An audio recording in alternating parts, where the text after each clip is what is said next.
Stop doing extreme calorie deficit. ನಿಮ್ಮ ರಿಕ್ವೈರ್ಮೆಂಟ್ಗಿಂತ ತುಂಬಾ ಕಮ್ಮಿ ತಿಂತಾ ಇದ್ದೀರಾ ಫ್ಯಾಟ್ ಲಾಸ್ ಮಾಡೋದಕ್ಕೆ ಅಂದ್ರೆ ನಿಮ್ಮಷ್ಟು ದಡ್ರು ಯಾರು ಇಲ್ಲ. ಸುಮಾರು ಜನ ಹೇಳ್ತಾರೆ ಇಲ್ಲ ಬರೀ ಡಯಟ್ ಅಲ್ಲಿ ನೀವು ಸಣ್ಣ ಆಗ್ಬೋದು ಅಂತ. ಶುದ್ಧ ಸುಳ್ಳು. ಇನ್ ಕೇಸ್ ನೀವು ಸಣ್ಣ ಆದ್ರೂ ಕೂಡ ಮತ್ತೆ ನೀವು ಅದೇ ವೇಟ್ ಗೈನ್ ಆಗ್ತೀರಾ, ಇಲ್ಲ ಅದಕ್ಕಿಂತ ಜಾಸ್ತಿ ವೇಟ್ ಗೈನ್ ಆಗ್ತೀರಾ. ಅದನ್ನ ರೀಬೌಂಡ್ ಎಫೆಕ್ಟ್ ಅಂತ ಹೇಳ್ತಾರೆ.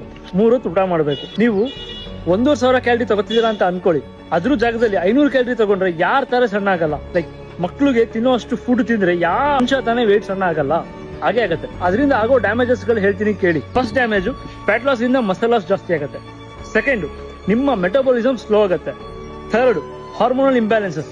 ನೀವು ಕರೆಕ್ಟ್ ಆಗಿ ಎನರ್ಜಿ ಫೀಡ್ ಮಾಡಿಲ್ಲ ಅಂದ್ರೆ ಹೆಂಗೆ ಹಾರ್ಮೋನ್ ಪ್ರೊಡ್ಯೂಸ್ ಆಗುತ್ತೆ ಬಾಡಿಯಲ್ಲಿ. ಫೋರ್ತ್, ನಿಮಗೆ lot of mental and emotional stress ಆಗುತ್ತೆ ನೀವು ಕರೆಕ್ಟ್ ಆಗಿ ತಿಂದಿಲ್ಲ ಅಂದ್ರೆ. ಫಿಫ್ತ್, ನಿಮಗೆ ನ್ಯೂಟ್ರಿಷನಲ್ ಡಿಫಿಷಿಯನ್ಸೀಸ್ ಬರುತ್ತೆ. ಅಂದ್ರೆ ವೈಟಮಿನ್ಸ್, ಮಿನರಲ್ಸ್, ನಿಮಗೆ ಯಾವ್ಯಾವ್ದು ಬಾಡಿಯಲ್ಲಿ ಏನೇನು ಇರಲ್ವಲ್ಲ ಎಲ್ಲಾ ಡಿಫಿಷಿಯನ್ಸೀಸ್ ಬಂದ್ಬಿಟ್ಟು ನಿಮಗೆ ಒಂಥರ ಕಾಂಪ್ಲೆಕ್ಸ್ ಸಿಚುಯೇಷನ್ ಕ್ರಿಯೇಟ್ ಮಾಡುತ್ತೆ ಮೈಂಡಲ್ಲಿ. ಸೊ ಇದಕ್ಕೆ simple solution, don't create extreme calorie deficit. Always go with mid range ಅಲ್ಲಿ ಹೋಗಿ. ಒಂದು 200-300 ಇಂದ ಶುರು ಮಾಡಿ.